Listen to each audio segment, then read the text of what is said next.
Hi எல்லாம் எப்படி இருக்கீங்க? நல்லா இருக்கீங்களா? ஒரு முக்கியமான விஷயத்த தாங்க உங்கள்கிட்ட பேச போகிறேன். என்னன்னு கேட்டிங்கன்னா, நம்ம வீட்டில் இப்போலாம் அரிசி வாங்கி வச்சோம்னு வச்சுங்களேன், ஒரு 40 நாளைக்கு அப்புறம் பார்த்தோம்னா, லேசாக வண்டு, பூச்சிங்க, புழு இந்த மாதிரிலாம் வர ஆரம்பிச்சுக்குது. ஆனால் இப்போ வர அரிசி அந்த மாதிரி முன்னெல்லாம் அப்படி இல்லைங்க. நம்ம வெள்ளாமை போடக்குள்ளேயே பார்த்தீங்கன்னா 7 விதமான தழைகளை கொண்டாந்து அதில் போடுவாங்க. வேப்ப இலை, பொங்க தழை, அது வந்து பாதாம் தழை, இந்த மாதிரியெல்லாம் நிறைய தழைகளை வந்து அதில் போட்டு நிறைய ஊற வைப்பாங்க. காட்டுக்காரங்களுக்கு கண்டிப்பாக இது தெரியும் நான் சொல்கிற வார்த்தைகள்.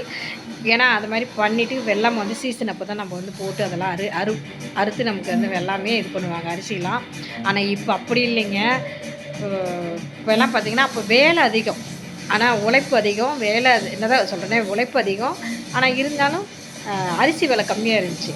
ஆனால் இப்போலாம் அப்படி இல்லைங்க. மருந்து தூவுனாவே செடிகள்லாம் அழகாக வந்துடுது. வந்து வெள்ளாமை பார்த்திங்கன்னா 2 வெள்ளாமை அறுத்துடுறாங்க, இல்லை 3 பண்ணிடுறாங்க. இந்த மாதிரிலாம் நிறைய விஷயம் நடக்குது. ஆனால் இப்போ ஈஸியாக வருது. ஆனால் அரிசி விலை ஏகப்பட்ட விலை, உண்மை அதுதான். முன்னையெல்லாம் நிறைய அரிசி வாங்கி அப்படி மூட்டை மூட்டையாக வச்சா கூட எந்த பூச்சி புழுவும் வரதில்லை. இப்போ ஆனால் வருது. அது எதனாலன்னு தெரியலைங்க. நம்ம வேறு வழியே இல்லை, நம்ம அதை தான் வாங்கி சாப்பிட்டாகணும், நம்ம உயிர் வாழணும் அப்படின்னா நம்ம எல்லாமே சாப்பாடு. ஆனால் இப்போ என்ன டாக்டர்ஸுங்களே சொல்கிறாங்க, நீங்கள் சாப்பாடு சாப்பிடாதீங்க, அரி மாவு தோசை சாப்பிடுங்க, கோதுமை மாவு களி சாப்பிடுங்க அப்படின்னு தான் சொல்கிறாங்க. ஆனால் இருந்தாலும் சோறு சாப்பிடாம யாராலையும் இருக்க முடியாது. நம்ம குழந்தைங்களுக்கே கூட அதை தான் ஊட்டி ஆகணும். ஏன்னா இது எதுக்கு சொல்ல வரேன்னா, நீங்களே சொல்லுங்கள் இது கரெக்டா இல்லையான்னு.